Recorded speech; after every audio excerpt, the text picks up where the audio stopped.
Focus അക്കാദമിയുടെ YouTube ക്ലാസ്സിലേക്ക് സ്വാഗതം.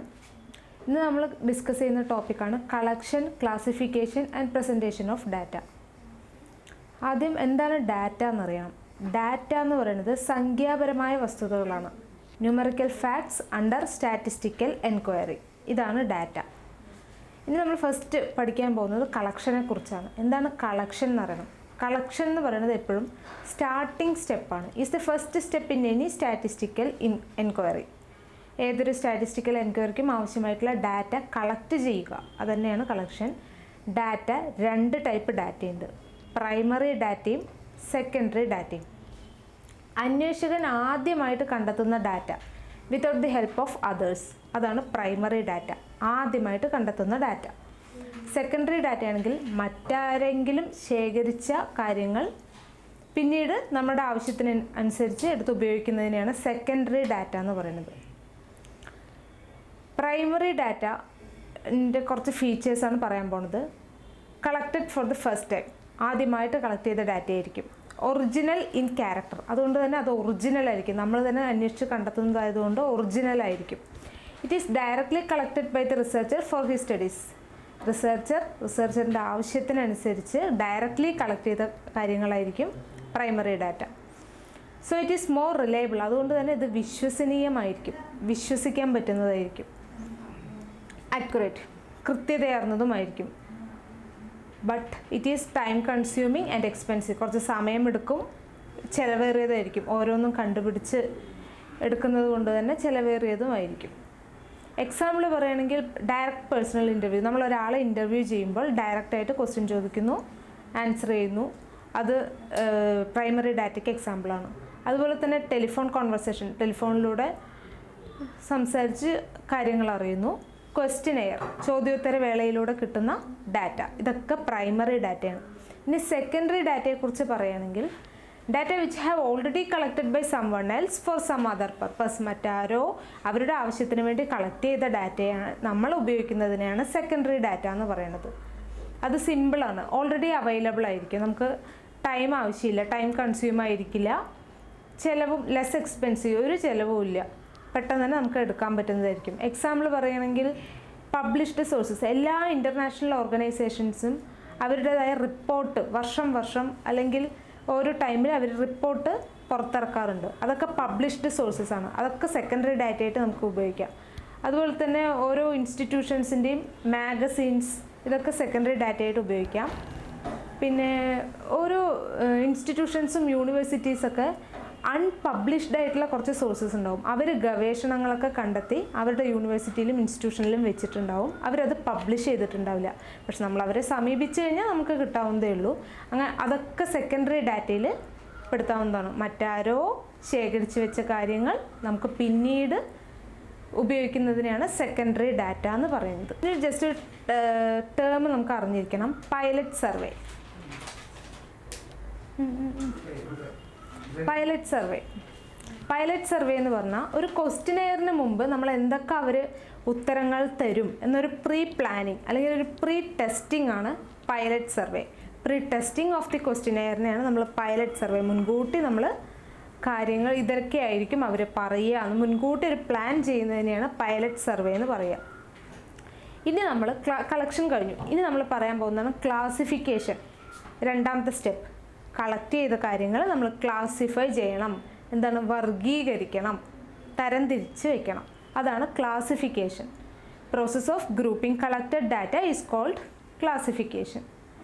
ക്ലാസിഫിക്കേഷൻ 4 ടൈപ്സ് ഉണ്ട്. Types of classification is of 4 types. First one chronological classification, second geographical classification, third qualitative classification, fourth one quantitative classification. 4 classification. ഫസ്റ്റത്തെ നമുക്ക് പറയാം chronological classification. Chronology എന്താണ്? Chronology സമയത്തെക്കുറിച്ചുള്ള പഠനമാണല്ലോ ക്രോണോളജി. അപ്പോൾ ക്രോണോളജിക്കൽ ക്ലാസിഫിക്കേഷൻ അത് കാലാതീതം, നമ്മളൊരു ടൈമിനനുസരിച്ച് അതിനെ വർഗീകരിക്കുക. ടൈമിൻ്റെ ബേസിസിൽ വർഗീകരിക്കുക എന്ന് ഉദ്ദേശിക്കുന്നത് ഡേയ്സ് ആവാം, മന്ത്സ് ആവാം, ഇയേഴ്സ് ആവാം. ഇതിൻ്റെ അടിസ്ഥാനത്തിൽ നമ്മൾ വർഗീകരിക്കുന്നതിനാണ് ക്രോണോളജിക്കൽ ക്ലാസിഫിക്കേഷൻ എന്ന് പറയുന്നത്. ഇനി അടുത്ത് പറയാണ് ജിയോഗ്രഫിക്കൽ ക്ലാസിഫിക്കേഷൻ. ഇതെന്താണ്? ജിയോഗ്രഫിക്ക് അനുസരിച്ച് ക്ലാസിഫൈ ചെയ്യുക. സ്പേഷ്യൽ ക്ലാസിഫിക്കേഷൻ, ഇപ്പോൾ നമ്മുടെ പ്രദേശങ്ങളെ തന്നെ താലൂക്കായിട്ടും ഡിസ്ട്രിക്റ്റായിട്ടും വില്ലേജസൊക്കെ ആയിട്ട് തരംതിരിക്കാറുണ്ട്. ഇതുതന്നെയാണ് ജിയോഗ്രഫിക്കൽ ക്ലാസിഫിക്കേഷൻ. മൂന്നാമത്തേതാണ് ക്വാളിറ്റേറ്റീവ് ക്ലാസിഫിക്കേഷൻ. അതായത് നമുക്ക് അളക്കാൻ കഴിയാത്ത ആട്രിബ്യൂട്ട്സ് ഉപയോഗിച്ച് വർഗീകരിക്കുക. അളക്കാൻ കഴിയാത്തത് എന്ന് പറഞ്ഞാൽ ഗുണാത്മകമായ സവിശേഷതകൾ എന്തൊക്കെയായിരിക്കും? ഇപ്പോൾ സെക്സ്, ലിറ്ററസി, ഇൻ്റലിജൻസ്, ബ്യൂട്ടി, ഇതിനൊന്നും നമുക്ക് അളക്കാൻ കഴിയില്ല. അങ്ങനെ അളക്കാൻ കഴിയാത്ത ആട്രിബ്യൂട്ട്സിനെ വർഗീകരിക്കുന്നതിനാണ് ക്വാളിറ്റേറ്റീവ് ക്ലാസിഫിക്കേഷൻ എന്ന് പറയാം. അടുത്തത് ക്വാണ്ടിറ്റേറ്റീവ് ക്ലാസിഫിക്കേഷൻ.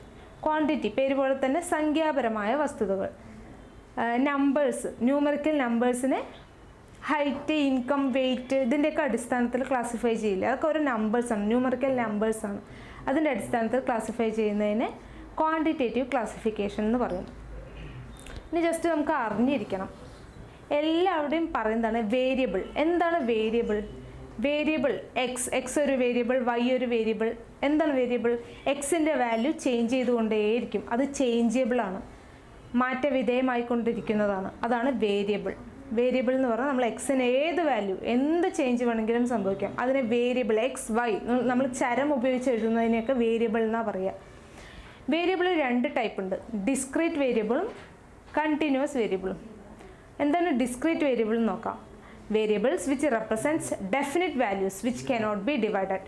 വിഭജിക്കാൻ കഴിയാത്തതിനെയാണ് ഡിസ്ക്രീറ്റ് വേരിയബിൾ എന്ന് പറയുന്നത്. ഇനി കണ്ടിന്യൂസ് വേരിയബിൾ എന്ന് പറഞ്ഞാൽ കണ്ടിന്യൂസ് ആയിരിക്കും, ഒരു 2 ഇൻ്റർവെല്ലിൻ്റെ ഇടയിൽ അതിന് വാല്യൂസ് ഉണ്ടാവും. The variable which have values in between 2 intervals, 2 ഇൻ്റർവെൽസിൻ്റെ ഇടയിലായിരിക്കും കണ്ടിന്യൂസ് വേരിയബിൾസിന് വാല്യൂസ് വരിക. ഇനി ക്ലാസ് എന്താണെന്ന് അറിഞ്ഞിരിക്കണം. എന്താണ് ക്ലാസ് നോക്കാം. ക്ലാസ് എന്ന് പറഞ്ഞാൽ ഡിസൈഡ് ഗ്രൂപ്പ് ഓഫ് മാഗ്നിറ്റ്യൂഡ്. ഒരു ക്ലാസ്, അതിനൊരു ലോവർ ലിമിറ്റും ഉണ്ടാവും, ഒരു അപ്പർ ലിമിറ്റും ഉണ്ടാവും. അതാണ് ക്ലാസ്. 2 ലിമിറ്റുകൾക്കിടയിൽ വരുന്ന മാഗ്നിറ്റ്യൂഡ്, അളവിനെയാണ് ക്ലാസ് എന്ന് പറയുന്നത്. ഇതിൽ തന്നെ നമുക്ക് മിഡ് പോയിൻ്റ് കണ്ടുപിടിക്കാൻ പറ്റും. എങ്ങനെയാണ് ഒരു ക്ലാസ്സിൻ്റെ മിഡ് പോയിൻ്റ് കണ്ടുപിടിക്കുക? Lower limit plus upper limit divided by 2. Lower ലിമിറ്റും അപ്പർ ലിമിറ്റും തമ്മിൽ ആഡ് ചെയ്ത് 2 കൊണ്ട് ഹരിച്ച് നമുക്ക് മിഡ് പോയിൻ്റ് കിട്ടും. അതാണ് ഒരു ക്ലാസ്സിൻ്റെ മിഡ് പോയിൻ്റ്. പല ക്വസ്റ്റ്യൻസ് നമുക്ക് മിഡ് പോയിൻ്റ് ഒക്കെ കണ്ട് പ്രോബ്ലം ചെയ്യാനുള്ള ക്വസ്റ്റ്യൻസ് വരും. ഇനി ക്ലാസ് ഇൻ്റർവെൽ. എന്താണ് ക്ലാസ് ഇൻ്റർവെൽ? ആ ഡിഫറൻസ്, അപ്പർ ലിമിറ്റിൻ്റെയും ലോവർ ലിമിറ്റിൻ്റെയും ഡിഫറൻസ് ആണ് class interval. Difference between upper limit and lower limit. ഇനി ഇൻക്ലൂസീവ് ക്ലാസ്സും ഉണ്ട്, എക്സ്ക്ലൂസീവ് ക്ലാസ്സും ഉണ്ട്. അതൊന്നുമില്ല, പേര് പോലെ തന്നെയാണ്. ഇൻക്ലൂസീവ് ക്ലാസ് എന്ന് പറഞ്ഞാൽ ലോവർ ലിമിറ്റും അപ്പർ ലിമിറ്റും ആ ക്ലാസ്സിൽ തന്നെ ഇൻക്ലൂഡഡ് ആയിരിക്കും. Lower limit and upper limit are included in the same class. Exclusive class എന്ന് പറഞ്ഞാൽ both limits are not included, 2 ലിമിറ്റും ഇൻക്ലൂഡഡ് ആയിരിക്കില്ല. ഇനി ഫ്രീക്വൻസി. എന്താണ് frequency? Number of times the given value is appears. എത്ര തവണ ആ വാല്യൂസ് വരുന്നുണ്ട്, അതാണ് ഫ്രീക്വൻസി. ഇനി ജസ്റ്റ് ഫ്രീക്വൻസി ഡിസ്ട്രിബ്യൂഷനും അറിഞ്ഞിരിക്കണം. എന്താണ്? On grouping data into ordered class and determining the number of observations in each of the chance we form frequency distribution. അതൊരു പ്രോബ്ലത്തിനനുസരിച്ചാണ് ഫ്രീക്വൻസി ഡിസ്ട്രിബ്യൂഷനൊക്കെ വരുന്നത്. ഇനി നമുക്ക് ഈ കളക്ട് ചെയ്ത ഡാറ്റയെ നമ്മൾ ടാബുലേറ്റ് ചെയ്യണം. ടാബുലേഷൻ എന്നുള്ളൊരു അടുത്ത പ്രോസസ്സാണ്. ടാബുലേഷൻ എന്താണത്? ടേബിൾ ആക്കുക.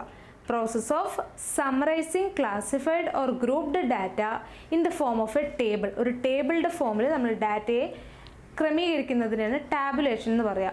A table is A systematic arrangement of classified data in columns and rose. ഇനി മൂന്നാമത്തെ സ്റ്റെപ്പിനെ കുറിച്ചാണ് പറയുന്നത്. നമ്മൾ ആദ്യം കളക്ട് ചെയ്തു, ഡാറ്റ ക്ലാസിഫൈ ചെയ്തു. ഇനി മൂന്നാമത്തെ സ്റ്റെപ്പാണ് പ്രസൻറ്റേഷൻ.